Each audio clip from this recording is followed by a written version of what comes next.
Oke, buat Oke, Kak, Cantika, apa nih di sesi general ini yang bisa kita diskusikan? Kamu ada pertanyaan apa?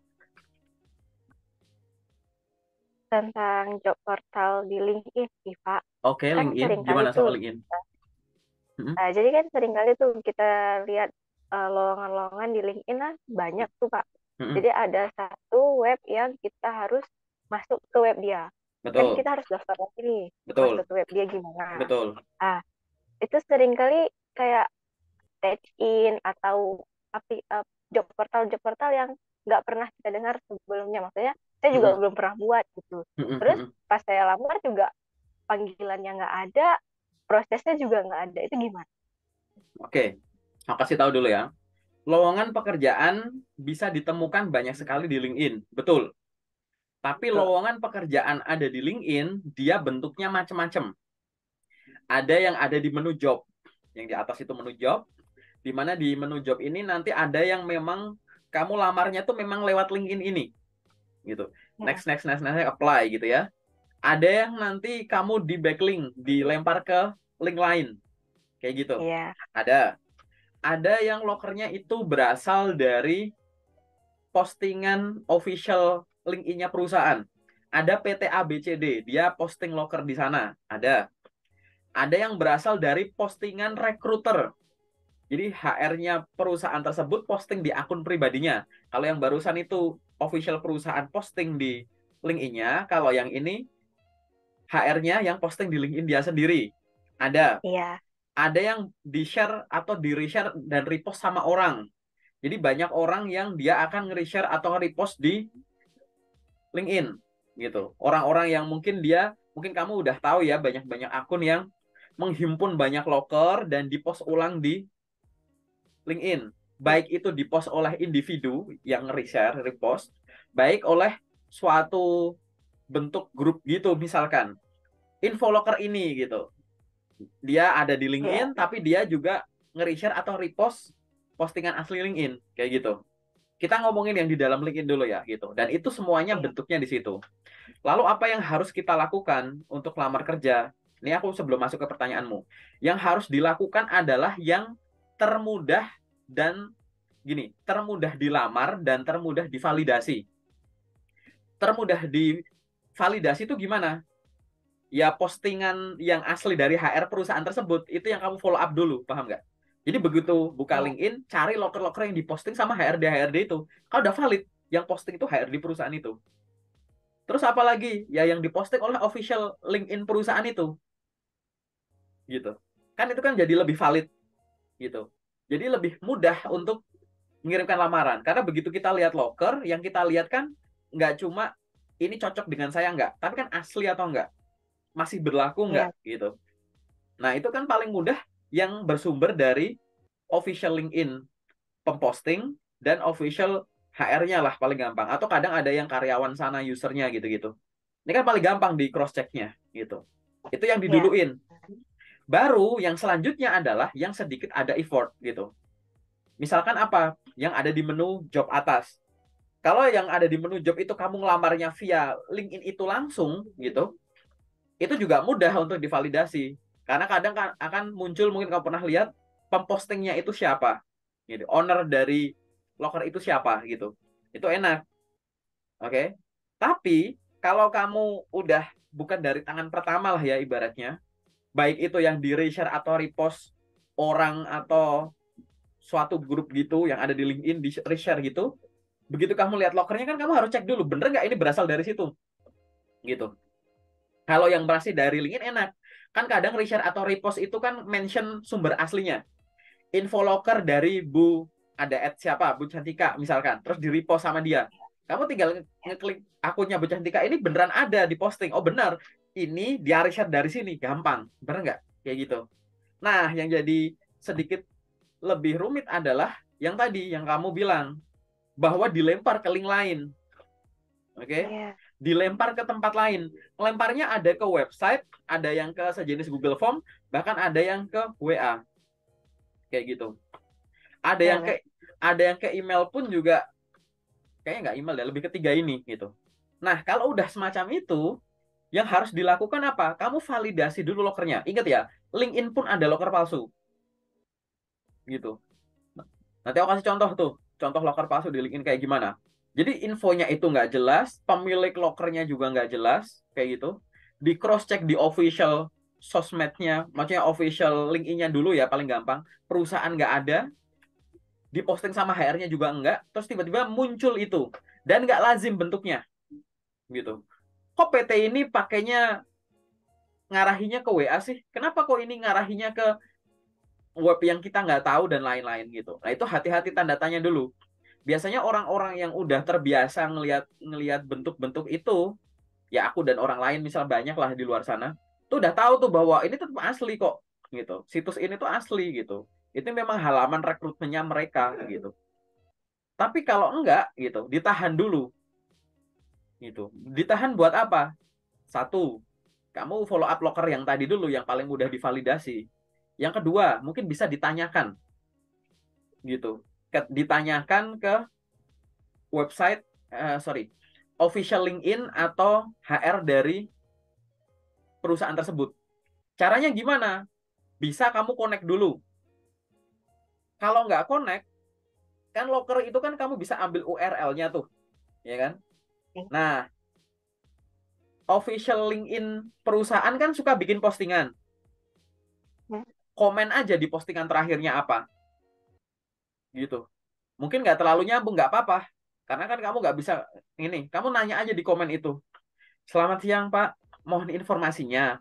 Apakah informasi lowongan pekerjaan berikut yang mengatasnamakan PT apa PT-nya ini ya gitu, itu adalah valid gitu. Mohon informasinya gitu. Sambil kamu berikut URL-nya dikasih tek gitu. Selama belum dibalas nggak usah dilamar. Oke. Begitupun yang ada di situ yang mau kamu tanyakan ke HRD-nya. HR kan paling gampang gimana? Kamu connect dulu kalau pakai akun premium bisa langsung DM gitu. Tapi kalau nggak bisa DM gimana? Kan beliaunya kan punya postingan tuh yang diposting rutin gitu. Mungkin beliau postingan terakhirnya tuh posting suatu locker. Kamu nanya aja di komentaran, nanyain locker lain nggak apa-apa sambil lampirkan URL-nya gitu. Selamat pagi Bu, salam kenal gitu. Mohon informasinya Bu gitu. Apakah informasi lowongan pekerjaan yang mengatasnamakan PT Anda ini valid ya Bu? Dikarenakan kok berbeda dengan tujuan pengiriman locker yang Ibu posting, paham nggak? Gitu. Terus dilampir berikut URL-nya. Atas informasi yang diberikan saya ucapkan terima kasih gitu. Nggak usah dilamar sebelum dibales. Buat apa? Kalau aku pribadi ya, aku akan nyaraninnya cari yang aman dulu. Gitu. Daripada kamu ngirim ke pihak yang salah, terus datamu dimanfaatkan, entah manfaatinya cuma yang sederhana, tiba-tiba dapat teror, WA-WA nggak jelas, ajakan pinjol judi online yang nggak jelas, gitu, atau hal-hal yang lain, kayak gitu, mendingan follow up yang lain. Karena sumber locker itu ada banyak di LinkedIn, gitu. Dan nanti kamu akan paham bahwa ini ngelinknya tuh beneran kok, ini halaman rekrutmennya mereka, kayak gitu. Oh, ini sebenarnya cuma link-link kayak gitu. Jadi dilihat dulu. Misal ini ngarahnya ke suatu Google Form, diklik. Kamu cari ini HR dari perusahaan tersebut. Dia nge-share locker di officialnya dia, di akun pribadinya dia, sorry. Itu juga ngarah ke Google Form. Ya kalau mirip ya, atau ditanyakan bisa ya nggak apa-apa, kayak gitu. Oke. Jadi lamar yang termudah dulu untuk dilamar dan divalidasi. Dan ya bahasaku, bukan atau. Gampang dilamar dan gampang divalidasi itu yang diduluin. Kayak gitu. Karena balik lagi, demi keamanan data. Gitu sih, kalau saranku sih. Oke. Nanti kamu juga akan familiar kok dengan, oh ini perusahaan ini memang ke sana dilemparnya. Ini juga akan lemparnya ke sana. Kayak gitu. Itu nggak masalah. Itu banyak yang kayak gitu. Dan gini, kan kamu lamar kerja nggak cuma dari LinkedIn tuh. Ada lamar kerja dari website tertentu. Nah, nanti mungkin loh, pada saat kamu langsung buka website tertentu, kamu ngebuka ini, tapi begitu buka LinkedIn, kamu juga diarahkan ke yang sama. Jadi kamu familiar. Oh, wajar sih, gitu. Kan kamu di sini artinya apa? Kamu mungkin udah dilakukan ya. Jadi sumber lamaran kerja kamu, sumber lokermu tuh nggak cuma dari LinkedIn kan, dari website juga, dari ini juga. Kan artinya kamu udah paham pola di luaran sana, udah pernah lihat. Jadi kalau Iya. dari LinkedIn dilempar ke yang sudah pernah kamu lihat, kamu kunjungi, ya kamu udah paham, oh ini asli, kayak gitu. Tapi kalau yang bener-bener nggak jelas, owner lokernya siapa, ininya siapa, nama perusahaannya juga, banyak loker palsu, nama perusahaannya dimirip-miripin sama loker aslinya, sama perusahaan aslinya gitu. Bener-bener harus detail di situ. Intinya kalau yang belum yakin, tanyakan dulu, tunggu direspon, skip gitu. Kan nanti loker pasti akan muncul terus kok tiap hari itu. Cara mainnya begitu ya kalau LinkedIn ya. Menarik nih pertanyaannya. Mungkin ada tambahan pertanyaan boleh soal LinkedIn yang kau masih Nah, bingung? kalau soal LinkedIn Hmm. itu aja sih Pak. Karena kan kalau di LinkedIn menurut saya itu lebih mudah ya. Karena kan kayak kita hanya melamar, habis itu lebih ke diarahin ke web lain atau enggak kita langsung ngelamar. Itu jadi menurut saya itu lebih mudah daripada aplikasi-aplikasi lain. Aplikasi lain juga mudah, cuman aplikasi lain kita harus membutuhkan validasi data yang lebih ini. Kok kayak Jobstreet kan banyak nih perusahaan yang nggak tahu kita perusahaannya apa, tiba-tiba dia buka loker dan pas dia WA itu udah lain. Saya sering tuh Oh, dapatinnya oke. di Ini Jobstreet. kita bahas dua hal yang beda ya. Kita jelasin dulu. Aku lurusin dulu biar kamu nggak salah tangkap. Job Street sama LinkedIn itu dua hal yang beda. Job Street itu job portal, bener-bener job portal. Artinya isinya tuh loker-loker di situ. Nanti kalau kamu follow up loker di situ, lebih banyak komunikasinya tuh searah. Lanjut, dilihat, di-download, selesai diproses, position close, dan lain-lain. Kayak gitu. Di job portal, job street dan sejenisnya, kamu nggak bisa kenalan, ngobrol sama rekruternya. Nggak bisa lihat muka rekruternya. Kayak gitu. Kalaupun mau lihat soal info perusahaan, juga harus kamu klik-klik, terus ada info terbatas di situ. Lengkap enggaknya tergantung dari perusahaan tersebut saat melengkapi profil akun job street versi perusahaan tersebut. Kayak gitu. Jadi ya memang Ya. layanannya semacam itu. Tapi kelebihannya adalah loker itu dihimpun jadi satu. Kalau di LinkedIn, itu LinkedIn bukan job portal, LinkedIn itu sosial media. Walaupun di dalamnya ada fitur job portalnya. Tapi kan tadi aku sebut, sumber lokernya kan nyebar. Ada yang dari postingan perusahaan, postingan HR, share repostnya orang, ada di menu job kan nyebar. Karena nanti kalau Ya. kamu lihat di beranda, isinya itu kan kumpulan, ada postinganku mungkin, ada postingan temenmu, postingan siapa, ya nggak? Belum Iya betul. ads-ads gitu yang muncul, nggak gabung. Kalau job portal itu udah kegabung, tinggal mainin filter gitu. Kalau di LinkedIn, LinkedIn itu sosmed, jadi harus difilter dulu job. Habis filter job, baru filter job yang kamu cari gitu. Tapi kalau di job portal, kamu nggak perlu ngefilter job, isinya job. Yang kamu filter tinggal job semacam apa, berdasarkan lokasi, berdasarkan apalagi misalkan rentang gaji dan lain-lain. Jadi ada double filter di sini di sosial media di LinkedIn gitu. Kalau kamu nyari di search di bagian atas tuh gitu. Misal kamu nyari posisi customer service, kamu ketik customer service. Itu kan habis keluar hasil pencariannya kan ada filternya tuh. Kamu nyari customer service sebagai apa? Istilah dari postingan, people, location, apa, grup, gitu-gitu kan ada filternya lagi tuh. Baru job, baru ngeluarin yang job gitu, misalkan. Gak baru post, baru ngeluarin yang post. Nah, ini adalah satu tahap lebih yang nggak ada di job portal. Kayak gitu. Karena udah dikumpulin job-jobnya. Nah, setiap platform itu memang nggak ada yang 100% sempurna. Kalau kita ngomong lewat job street, kita nggak tahu nih perusahaan ini tuh apa dan lain-lain, mukanya gimana. Itulah kenapa saat kamu menemukan info loker di Jobstreet, cek dulu di tempat lain. Cek di Google Search, cek di Google Maps, cek di LinkedIn. Ada nggak perusahaannya, bener nggak namanya, bener nggak lokasinya, dan lain-lain. Kayak gitu. Di LinkedIn pun juga sama. Begitu ada loker, kamu cek di sini, cek di sini, cek di sini, ada nggak semacam itu. Jadi dua hal yang beda ya, job portal sama sosial media. Oke. Nah, kita sekarang ngomongin job portal di job street. Kalau di job street kamu menemukan info loker, sama kayak LinkedIn, LinkedIn ada loker palsu, job street pun juga ada gitu. Nah, di job street ini, begitu kamu ngelihat loker, balik lagi divalidasi dulu.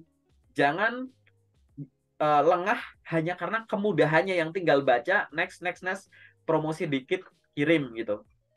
Oke? Tetap harus dicek ini lokernya asli atau enggak, kayak gitu.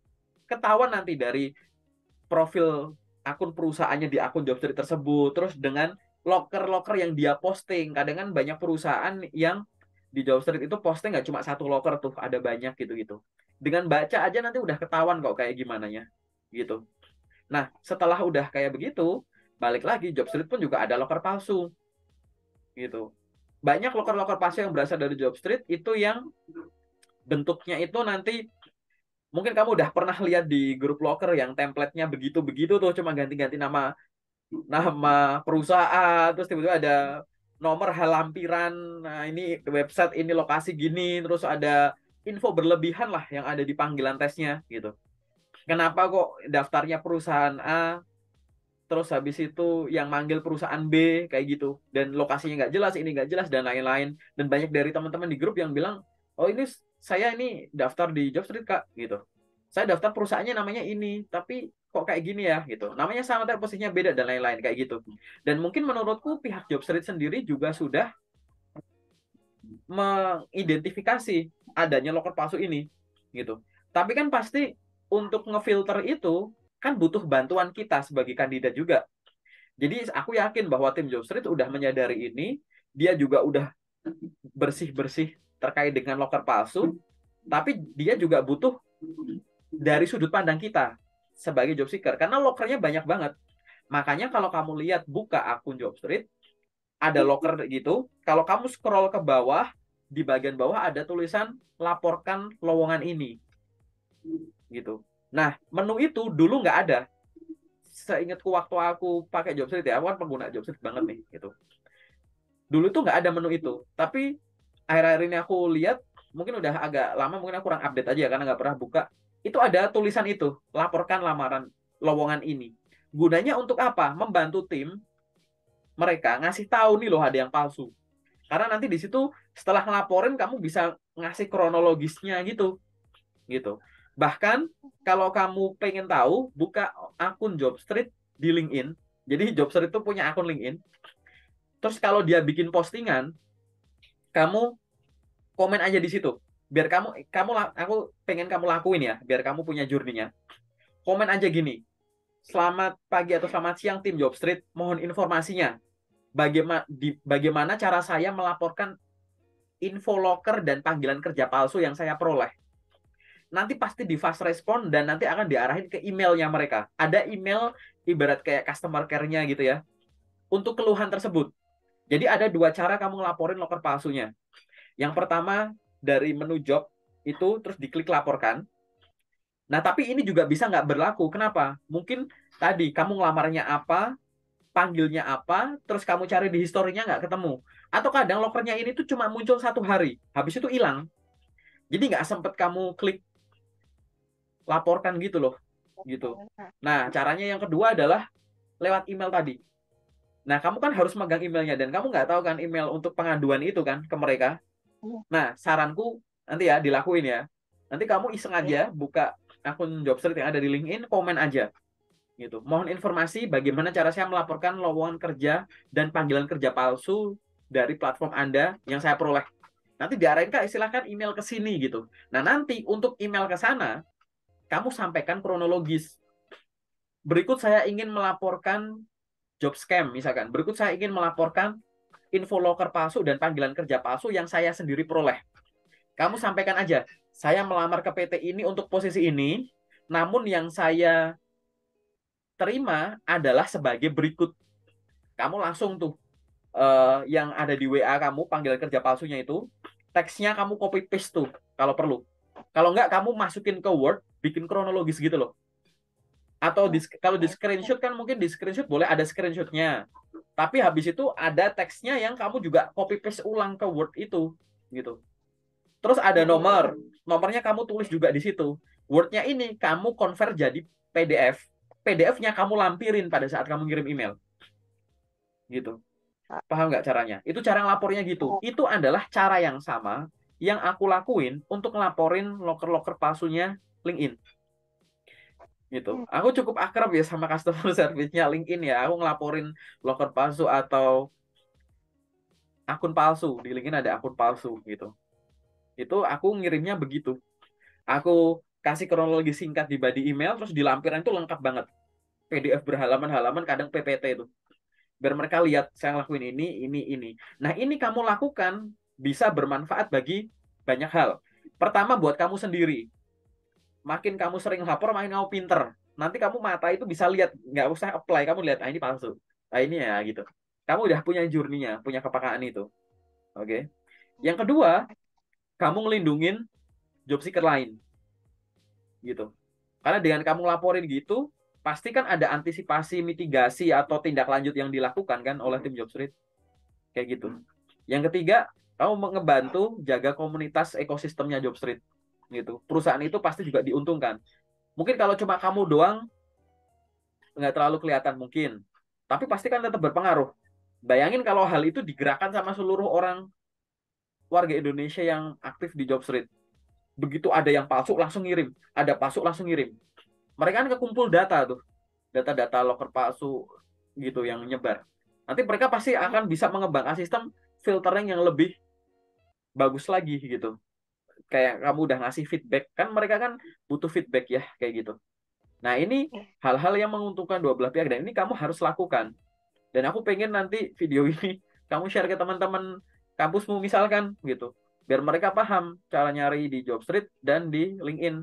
Dua hal yang sama-sama bagus, yang dasarnya root-nya itu beda, job portal sama sosmed, tapi perlakuannya sama. Jangan langsung tiba-tiba ngelamar, cross check dulu. Dan kalau pun nanti akhirnya ada panggilan kerja palsu, apa yang harus kamu lakukan kamu tahu. Bahkan paling simpel karena kamu ada di grup lokerku, kamu boleh nanya di grup, boleh nge-DM aku sambil bawa-bawa bukti ya. Kak, ini panggilan kerja ini asli atau enggak? Saya emang ngelamar di sana, tapi kok di akhirnya begini, ini dari good contact hasilnya begini, dari website begini, dari gini. Kasih aku kronologis. Jadi nanti akhirnya bisa enak gitu. Oh, ini belum follow up di sininya, aku coba cek sini gitu. Atau mungkin dari kronologis yang dan bukti yang udah kamu lampirin, aku langsung bisa nembak kesimpulan. Oke, ini asli, oke ini palsu gitu. Gitu ya untuk komplitnya ya terkait dengan job street gitu. Oke. Terus apa lagi yang kamu masih bingung? Ya Pak, ada misalnya job, bukan job portal, apa, form, Google Form, dia minta nomor kakak. Apakah itu masuk akal, Pak? Tapi perusahaannya menurut saya itu valid dan itu dia lokernya resmi. Tapi dia minta nomor kakak. Bagi saya kayak aneh gitu dia minta nomor kakak. Ya, di Google Form pertama kali gitu. Sebenarnya tuh nggak lazim ya kalau info pribadi langsung diminta di awal kayak gitu. Karena biasanya nomor pribadi itu untuk entar-entar aja. Tapi balik lagi, kalau ada info sensitif, ada form-form kayak begitu, mungkin tadi tanyakan dulu sama rekruternya, ini valid nggak? Nah, nanti kalau udah ada validasi pernyataan bahwa ini lokernya valid, memang ngarah ke situ, nah nanti ada info-info pribadi semacam tadi pun juga nggak masalah. Juga kamu lampirin. Yang penting udah valid, paham nggak? Di Paham. awal kamu boleh ada kehati-hatian karena kamu belum tahu. Karena memang kalau kita ngomongin secara umum gitu, itu kan dokumen pribadi semacam itu, info pribadi semacam itu kan nggak diminta di awal. KTP, SIM, NPWP, terus BPJS, buku tabungan, akta lahir kakak, itu nggak diminta di awal. Kalau kita ngomongin secara umum, kebanyakan perusahaan minta. Gitu. Paling cuma lamaran CV portofolio, lamaran CV jasa transkrip, lamaran CV jasa transkrip, sertifikat-sertifikat gitu-gitu doang. Gitu. Ada yang CV doang kayak gitu. Tapi kalau di awal udah ada itu, ya nanti tanda tanya dulu gitu. Dalam tanda tanya itu adalah dipertanyakan dulu dan itu ntar dulu. Bukan prioritas yang kamu kejar dulu, paham nggak? Dan aku yakin itu nggak banyak yang melakukan itu kok. Gitu. Aku ngebayangin dari loker-loker yang aku share harian ya, yang ada di grup, kayaknya itu bukan yang dominan ada gitu. Jadi ingat validasi dulu. Begitu, oh ini di awal dokumen pribadi langsung rilis ini gimana? Gitu. Karena dokumen pribadi di awal pun juga bisa nggak usah divalidasi udah jelas asli. Misalkan kalau kamu walk-in interview atau kamu datang ke job fair tuh, kan banyak ya yang disuruh nitip di booth-boothnya di job fair langsung tuh dokumen lengkap gitu. Itu aman-aman aja. Tapi kan nggak perlu divalidasi, udah jelas kamu lihat orang-orangnya, lihat manusia-manusianya gitu ya. Bahwa ini asli ada di Iya. sini gini-gini. Kita bisa pede di sana. Tapi kalau lewat online, apalagi Google Form gitu-gitu, yang kita nggak tahu ini formnya asli atau nggak, mending tanyain dulu, di hold dulu, di hold gitu. Kan cuma satu locker misalkan, saya kan satu dua locker. Tapi locker lain yang kamu bisa kirim tanpa melakukan itu kan banyak. Iya. Gitu. Oke. gitu. Karena kakak ya paling nanti lebih ke background check gitu, tapi tar dulu lah itulah, divalidasi dulu gitu. Oke. Terus apalagi yang kamu masih bingung?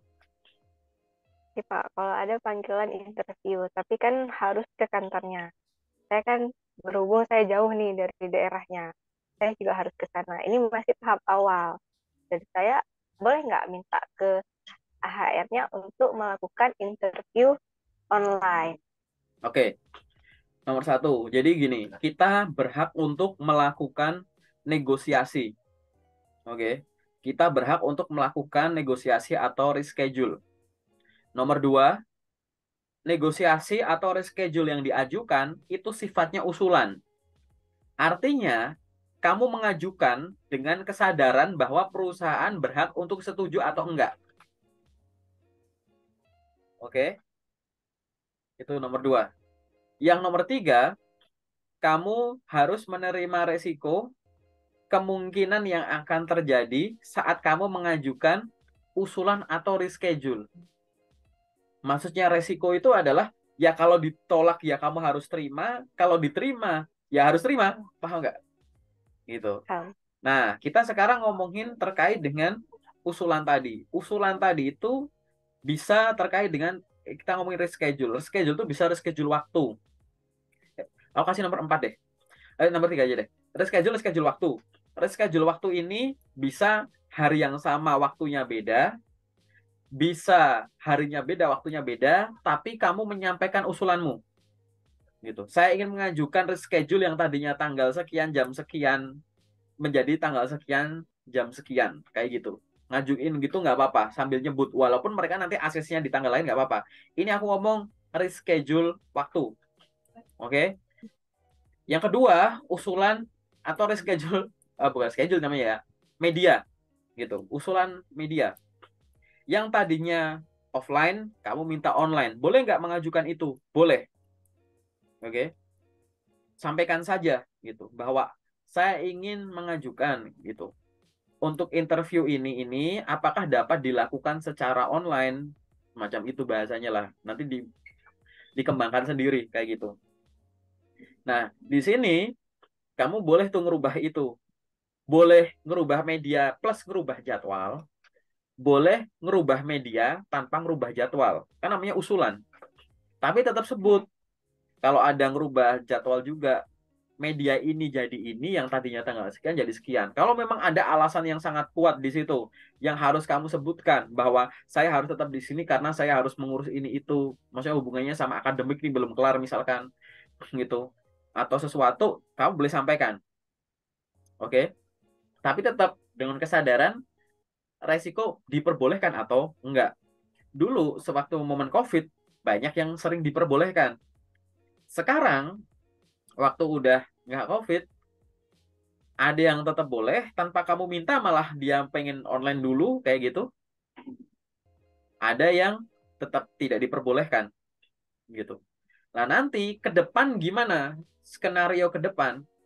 Skenario ke depan itu dari sisi lokernya kamu harus menyadari loker ini dia tuh butuh penempatan di mana disebut nggak? Contoh, banyak loker-loker yang kadang tuh memang butuh kehadiran orangnya.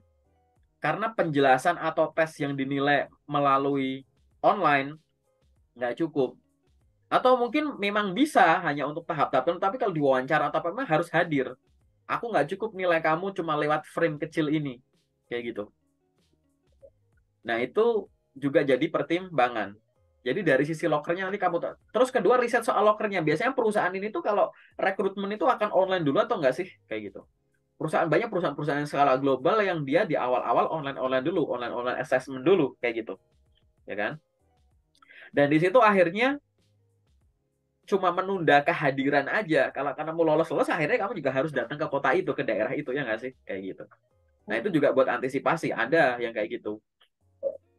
Terus apalagi yang diantisipasi juga? Mungkin dari faktor lokasi. Biasanya banyak kok perusahaan yang paham bahwa di CV-mu kan kamu ngasih alamat nih, lokasi gitu. Misalkan kamu alamat di CV tulisannya Manado, misal.